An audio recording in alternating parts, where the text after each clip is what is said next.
সবাই বলেন, কিন্তু কেউ কারোর নাম বলেন না, সবাই গলাবাজি করেন। আজকে এখন পর্যন্ত কেউ বলছেন যে অমুক জড়িত, অমুককে আমরা বয়কট করলাম, এই কথা কেউ বলতে পারছেন? কেউ বলেন নাই।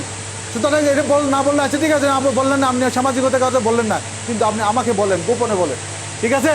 আপনারা যখনই বিপদে পড়েন আপনারা কাকে ফোন দেন বলেন তো? নাকি আত্মীয় স্বজনে ফোন দেন টাকা থেকে? আপনি গালি দেন, দোয়া করেন, পুলিশকে যাই কিছু করেন। আপনি যখন বিপদে পড়েন, ভাইয়ে ভাইয়ে যখন দ্বন্দ্ব হয়, আপনার ওয়াইফের সাথে যখন দ্বন্দ্ব হয়, সন্তানের সাথে দ্বন্দ্ব হয়, পাড়া প্রতিবেশীর সাথে দ্বন্দ্ব হয়, জায়গায় সমস্যা হয়, তখন আপনি আমার কাছে যান, পুলিশের কাছে যান, এবং পুলিশে আপনার পাশে এসে দাঁড়ায়, ঠিক কিনা? আপনার পাশে কে দাঁড়ায়? পুলিশে দাঁড়ায়। আপনার মনের দুঃখের কথাটা একমাত্র আপনি বলতে পারেন পুলিশকে। সুতরাং পুলিশকে আপনি পুলিশের পাশে থাকবেন, পুলিশকে সহযোগিতা করবেন, পুলিশ সবসময় আপনাদের পাশে থাকবে, এটা কথা দিলাম।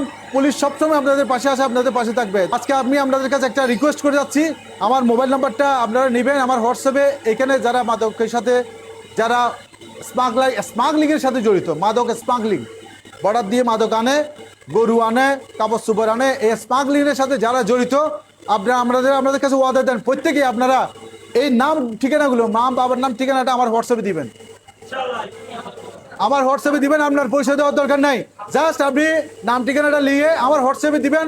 সে গরুর সাথে জড়িত, সে কাপড়ের সাথে জড়িত, সে কসমেটিকের সাথে জড়িত, সে গাঞ্জা আনার সাথে জড়িত, সে মদ আনার সাথে জড়িত। আমরা একটা লিস্ট করব, এই লিস্ট করে আমরা সর্বোচ্চ মহলে এই লিস্ট পাঠাবো, এবং তারা চিহ্নিত হবে। তারা যে আমি কিছু করতে পারি আর না পারি, রাষ্ট্রীয়ভাবে সে চিহ্নিত থাকবে, সে মাদকের সাথে জড়িত। পুলিশ তো এরকমই হওয়া উচিত। ভিডিওটি যদি ভালো লেগে থাকে সবাই ভিডিওটা শেয়ার করে দিবেন। আমরা প্রতিটা থানায় এরকম করে একজন পুলিশ অফিসার চাই, এরকম একজন ওসি চাই। সবাই শেয়ার করে দিবেন।